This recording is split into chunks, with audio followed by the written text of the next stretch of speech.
They say that the human race is doomed, that we have lost touch with our true nature, that the media has corrupted us, and that the planet has no future. I disagree. I believe that humanity is full of hope, and that our salvation lies within each one of us. My name is Brian Rose, and my job is to listen, the oldest method of learning known to man. Each week I seek out individuals that are changing the world, people who are living and thinking in a different way. Their stories will challenge your beliefs, make you question your choices, and perhaps inspire you to change. I never planned on doing any of this, but now I can't stop. Join me on this mission and make humanity something we can all be proud of. This is London Real. I am Brian Rose. My guest today is Jean Shu, recent graduate of our Broadcast Yourself Accelerator. Welcome to the show. Thank you, Brian. So excited to be here. I'm in the chair. You are, man. I'm in the chair. Legendary. Yeah, I've seen this picture on video so many times, you in the suit, and now I'm live, so this is surreal. It's great having you here. Yeah. Tell the people a bit about you. Where are you from? What do you do? Well, I was born in Atlanta, Georgia. For the global audience, that's the southern city in the south of the United States. And I grew up in a time when there were very few Asians. From kindergarten through like 10th grade, there was not another Asian person in my entire school. So that's the environment in which I grew up. And I was an only child. And my parents, my father's a professor in physics. He took a one-year sabbatical when I was in the 3rd grade, and he went to Taiwan to teach physics. So I was taken out of the school system and I was dropped into the school system in Taiwan. And back then I hated it because you didn't want to leave your childhood friends, you don't want to leave your classmates, and you definitely didn't want to go to a foreign country. I mean, Taiwan to me was a foreign country. And I was put into the school system and I learned how to speak Mandarin Chinese. And fast forward to today, and this is what I specialize in. I've been working in Asia and China for the last 20 years as somebody who's fluent in Mandarin Chinese, which really helps me understand the nuances of why most foreigners find it so difficult to succeed in China. I mean, maybe they have products and technologies that work really well and that the Chinese really want, but ultimately the personal relationships that they develop with other Chinese people, and especially with the people that report directly to them, it's just they don't understand how the Chinese people think. And that's become my area of expertise, helping executives navigate the complexities of doing business in China, but generally in all foreign cultures where the value systems are different, the language is different, the culture is different, what people care about is different. And you know, that's the interesting about this class. You have such a global audience that I'm meeting all my classmates here and everybody comes from a different country. Everybody comes from a different country. Everybody has a different value system and a reason for broadcasting. But you've been able to find this kind of common bond that brings people together and gives them additional motivation to do more. So that's what's really great about this course. I mean, I've taken other master classes where you can engage with people in chat, but you don't have the live calls. You don't break them up into teams, and you don't have that personal connection. I mean, I don't think you invented an accountability doc, but the accountability doc isn't what keeps you accountable. It's your connection with other people. For some people is, I don't want to let other people down. For some people, it's embarrassing if I don't do my work. But you know, everybody has a different reason. But I think the overarching thing is the human connection keeps you moving and keeps you moving forward. And that was the hardest part for me because I've been living in China, in Shanghai, for like the last 7 years. And then last year, I decided that it's time to come back to the US. So I quit my business in China. I was a cross-cultural performance trainer, coach, and consultant. I taught classes, I ran workshops and events. My wife was employed, and both of us literally just decided that there's no perfect time to move back. Either we do it or we just wait, and we'll never get back to the US. So we just decided we're going back to the US, and we packed our bags. So literally, we've been living in Shanghai for 7 years. And we came back basically with just 2 suitcases. Because when we went over there, I went over to China as an expat. That means business class, full relocation, you got the company car and everything. And when we came back, I had already started doing my own thing. So I was a bootstrapped entrepreneur. We basically came back with just 2 suitcases, 2 carry-ons, and that's it.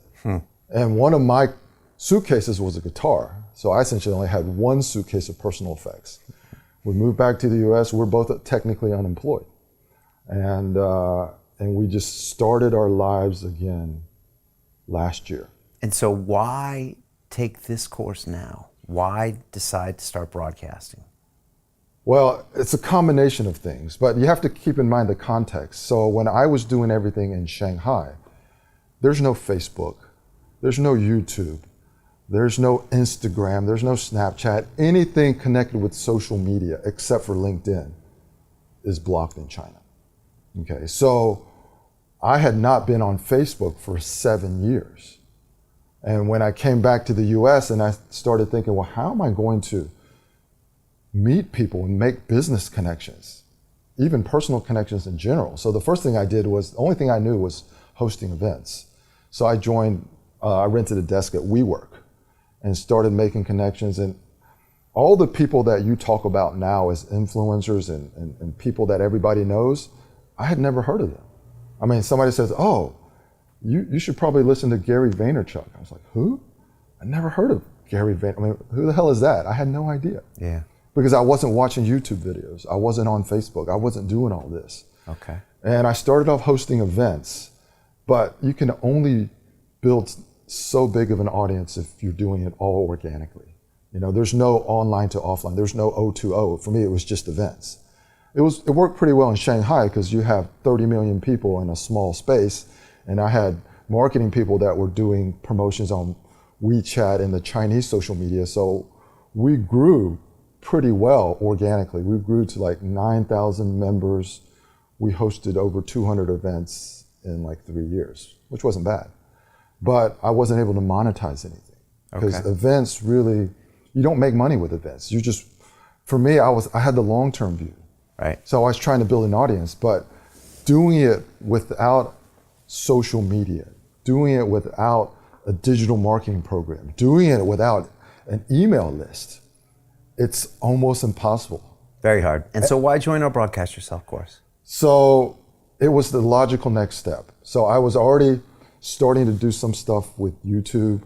I had already actually launched a free online course called China Business 101 and 7 Common Engagements. But through the limited following that I had, it was promoted through all my social media channels. I had less than 30 people registered for a free course that I spent 2 months developing, recording videos, editing them on iMovie and putting it out myself with PowerPoint animation, all that stuff. And it was a free course and I had less than 30 people sign up. And then somebody had sent me a video of yours. So I got on your mailing list and I joined your workshop challenge, the 5-day challenge, the free thing. Okay. And from that, I interviewed my first guest. Yeah, I think I remember this. Yeah, I interviewed my first guest, and then you did the live coaching call where it was kind of like the final, do you want to join me and take it to the next level, and we'll walk you step by step through 8 weeks. And I was like, this is it. Because it's not just having a podcast on YouTube or a podcast on iTunes. It's getting out of what you call resistance, but me being aware that I'm not comfortable in front of a camera. I'm not comfortable recording myself. I'm actually really good live and unscripted in front of an audience when I'm the keynote speaker. But when I turn the camera on myself and I try to say something, it's awful. It's awful. In fact, it's everything that you described when you first began your journey, right? So I experienced it. It's almost like you were talking to me. That's why this is so weird. You don't know me, or you maybe know me a little bit now, but you don't know me, but I feel like I know you because I see you every day and I'm watching your videos. And you are exactly like you are when you're interviewing Gary Vaynerchuk.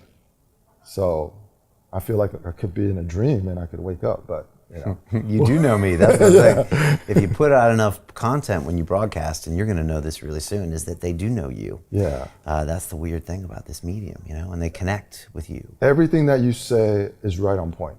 So I'm an executive coach. So I coach executives on how to do business in China. And I mentor a lot of people, a lot of students actually. And a lot of the things that we talk about aren't always directly related to business. They're related to life, and then how life ties into business, and how you have to be consistent with who you are.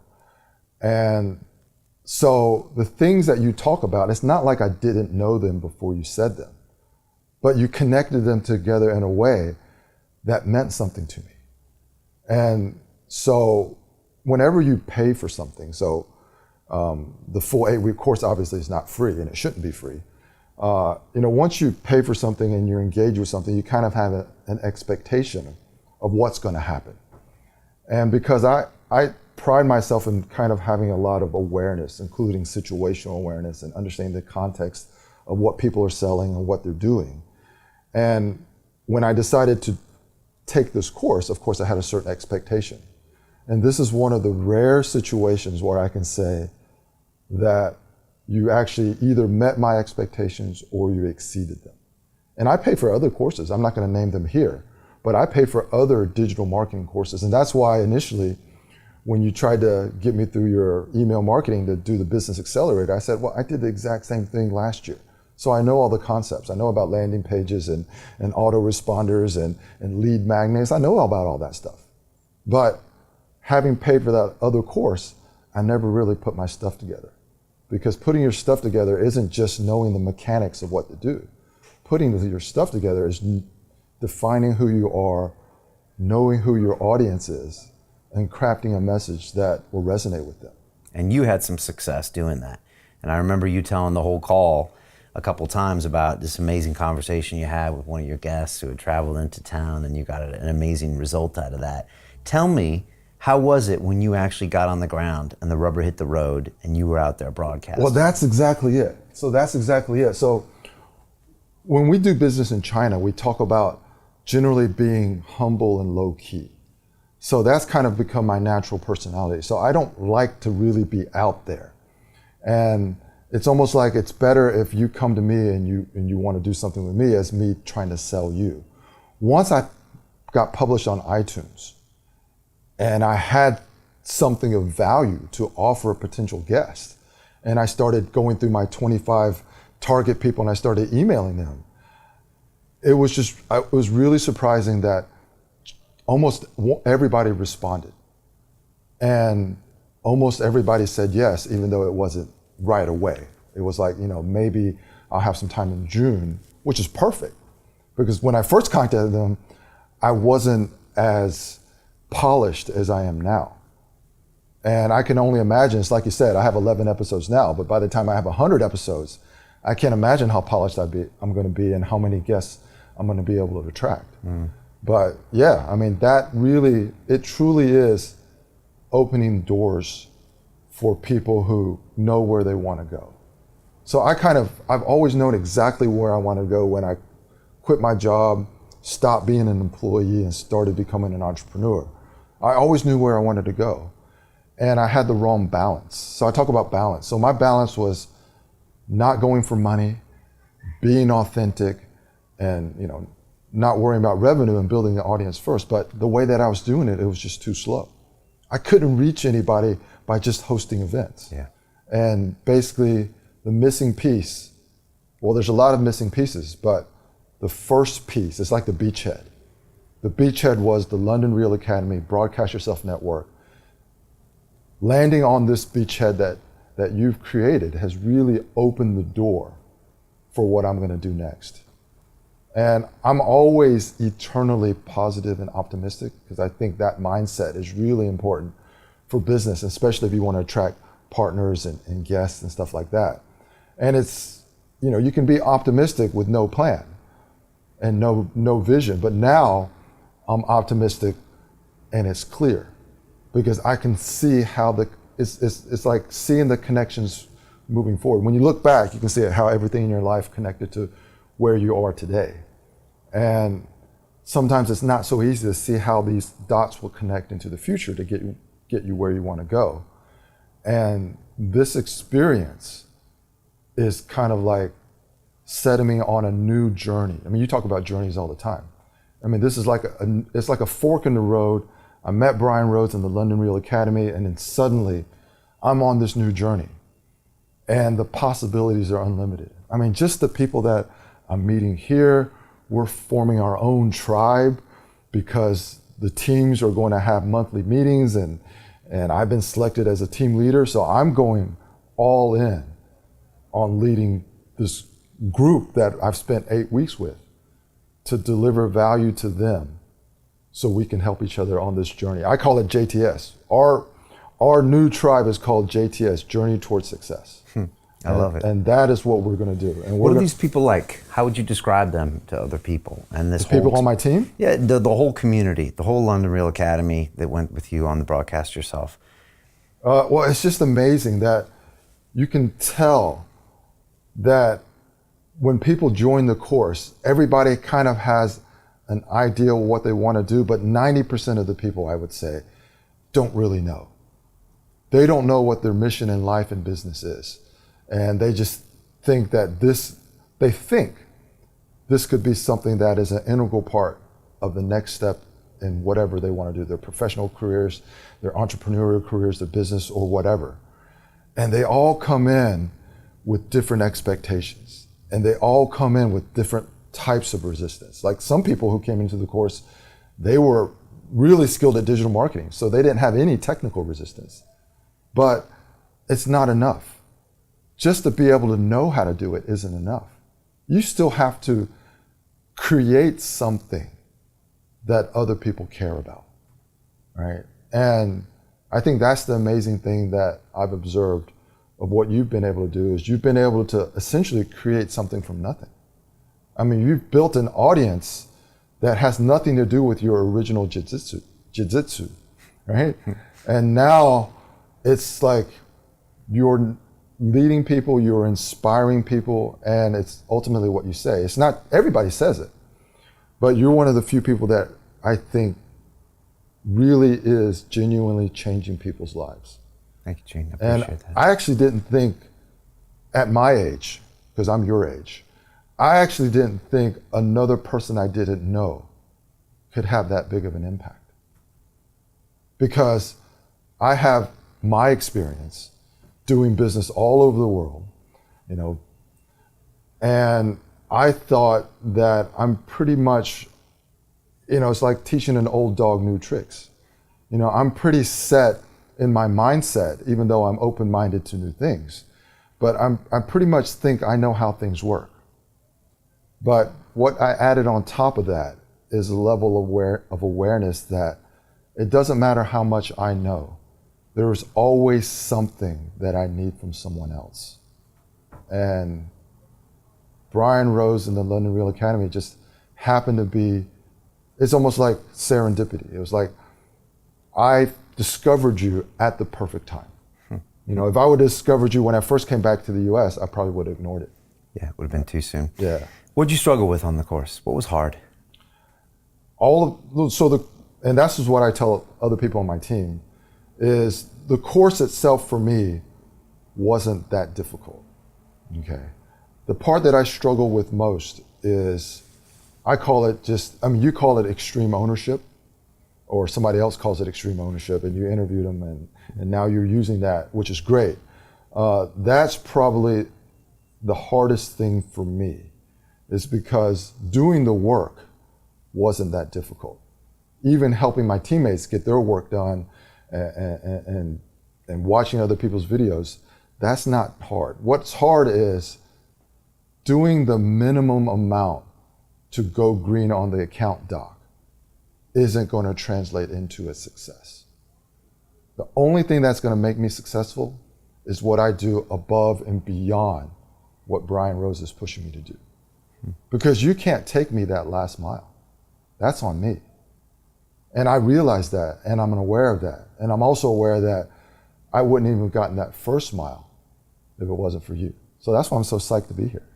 I mean, this is great. I mean, just being here, having this conversation, I mean, I don't even need to talk about my business. I just want to have a conversation with you, and I'll be happy. What's it like meeting these people in person? Oh, it's great. Meeting these people in person, it's almost like we all kind of know each other because we've seen each other, we've talked to each other, we're in the group Zoom calls, and now seeing each other face to face, touching people, hugging people, having a more personal connection, that's an amazing experience. And the things that you talk about, so it's just for the audience. The things that you talk about, people are like, yeah. You're going to build these lifelong connections, and you're going to form these joint ventures that could become $1 million partnerships. And you say it happens, but in the end, you're selling something. So I'm not selling anything, and what I want to do is I want to tell your audience that it does happen. Right? It may not happen to me, or it may happen to me, but that's irrelevant because I can see the connections around me. It's just the energy and the vibe that you talk about vibe all the time, right? And that vibe is, it's there. It's there. As an entrepreneur, working by yourself, it's lonely, right? So I paid for an office I didn't need at WeWork just to be with other like-minded people. But we were all on different journeys. We were all on different meetings. So I would have to host events, cater lunch or cater dinner just to get people to come chat with me, right? Mm-hmm. So with something like what you've put together, it's like you join this tribe and you join this community, and everybody, even though they come from such diverse backgrounds, everybody's on a similar mission. So it's easier to find where and how people should connect. Whereas if you're just finding people that you may want to interview and then you start following them and then you send them an email and you do this, you triangulate how you want to connect with them, those initial connections aren't very real. Mm-hmm. It's just like, okay, yeah, he may have some value, then you have to build that relationship over time, right? This accelerates that. Now, none of these people may be famous now, but who knows? There's a couple of people here that are already like #1 on their category in iTunes. Right? Robert Bruce could be famous. He could be a Brian Rose or a Gary Vee in 3 years. Who knows? Yeah, right? It's exciting, right? Yeah, And same with you. Yeah. So, and so tell me, what does your show look like in 12 months? What's going on? What's the vibe? What are you doing? What does it feel like? Well, one of the things that I discovered, so I'm going to keep on doing shows and interviewing people because that's great for building relationships, having a platform of value that you can offer to other people. So obviously I'm going to get better at that. One of the things that I've decided recently is my podcast used to just be called the China Leadership Dilemma Podcast. And I would make these promotional images that would get repurposed. They would go out to my YouTube channel, stuff like that. But it never mentioned me because I wanted to make the show about my guests. So even when I promoted it and when I did the introduction, hey, welcome to the China Leadership Dilemma Podcast, I didn't even say my name, right? Sounds like me. Yeah, so what I've decided that since I am an influencer and thought leader in my niche, that's what I need to start branding. Good. So now I'm gonna start introducing myself as Gene Xu and start really focusing on the value that I can deliver. So this is why this is great, because one of the things that I always also realized is it's a more interesting show when I am being interviewed. And for my audience, the things that I talk about when other people are interviewing me is much more valuable for them. right? So through this thing when you talk about joint ventures, I've been on 8 podcasts already.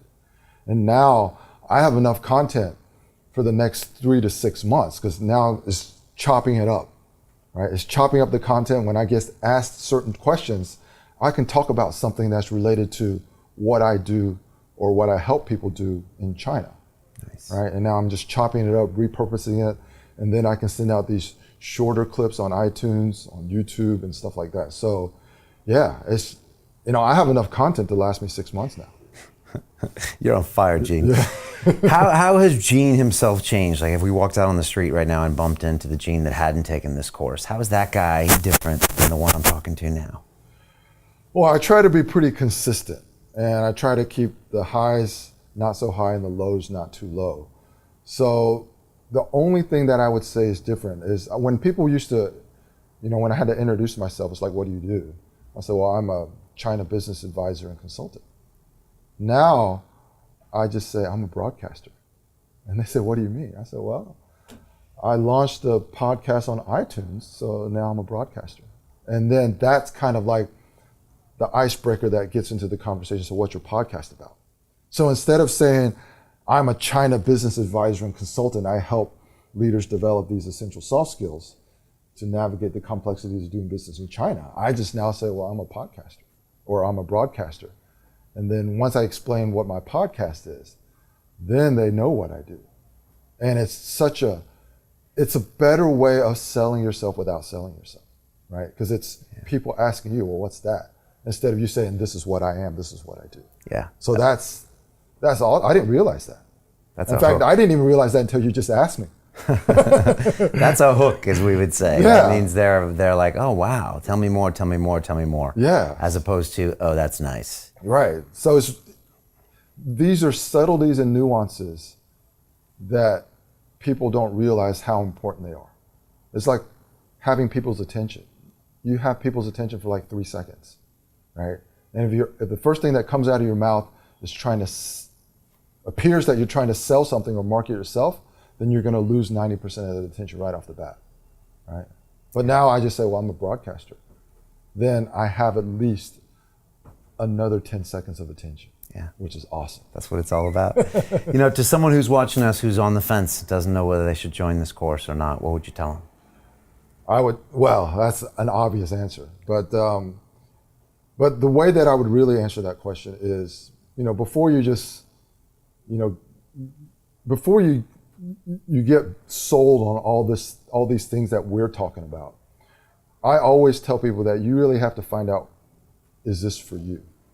Which means you have to go deeper, right? So I advise and mentor a lot of people to begin with. And for people who are at a certain stage, whether it's in their entrepreneurial careers or building a following or becoming a thought leader or becoming an influencer, absolutely, I've recommended your course to a lot of people already. Oh, wow. But my real honest advice would be, you really have to understand how this fits into who you are, right? Because before you do anything, you have to know who you are and where you want to go, right? So for me, it was easy to pull the trigger because my orientation is clear.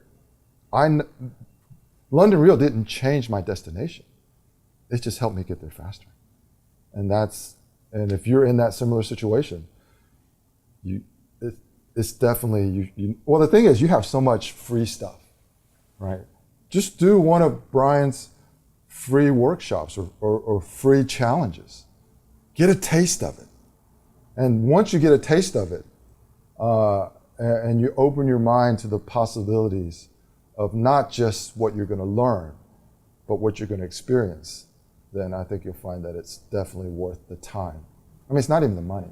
It's really the time, right? You're asking for a lot of my time. I charge $500 an hour for coaching, right? So I actually paid you more in time than I paid you in money, right? But in the macro, it was one of the best investments that I made since coming back to the U.S. Gene, it was amazing having you on this course. I look forward to talking with you, and I still remember this epic conversation we had about that interview that you had with someone that, he'd come in, he was jet lagged and all this, and you just made it happen, and it just looked like it changed your life. It looked like you had this incredible human connection, business connection, I don't know, beautiful moment, and it was the epitome of what we're trying to teach here, for people to cherish those things. And it was just great. And I loved having your energy on this course, and everybody else did. And so, and I really appreciate you telling me feedback as far as what it's like to experience it from someone like you who's been around the block. Yes. Done business in all of these places. And also in your situation, where you're coming back to America, trying to find the thing that can accelerate you to where you're going to go. And, absolutely. And this is such a great fit for you, and I'm so glad we found you. Well, I mean, it's obviously mutual, and like you always said, the journey's just begun, right? And I think you've given me a great step forward to ultimately reach where I want to get to, and I want to thank you. So this has been awesome. It's my pleasure, man. Let's do some big things, shall we? All right. All right, Gene. Sounds Thanks great. so much, sir. Thanks, Brian. All right, man. Yep. Good. All right. We're good, man. Cool. Thank you, brother. Yep. London Real doesn't stop when the conversation ends. You see, that's when we get started. Because the government wanted him to. We have Brian in the house. Broadcast yourself. Oh yeah? Oh, going into broadcast yourself. What's up, David George? Yo, where are you guys at? This is where it's happened. Check it out. We got vegetables. Get some, right? Hi. Yes. We were here last night, and I'm crushing it in London. I'm with my new best friend, Brian. He's crushing it. Unbelievable. Watch his interview today. It's fucking awesome. I'm having the best interview in the world, but it hasn't been recorded.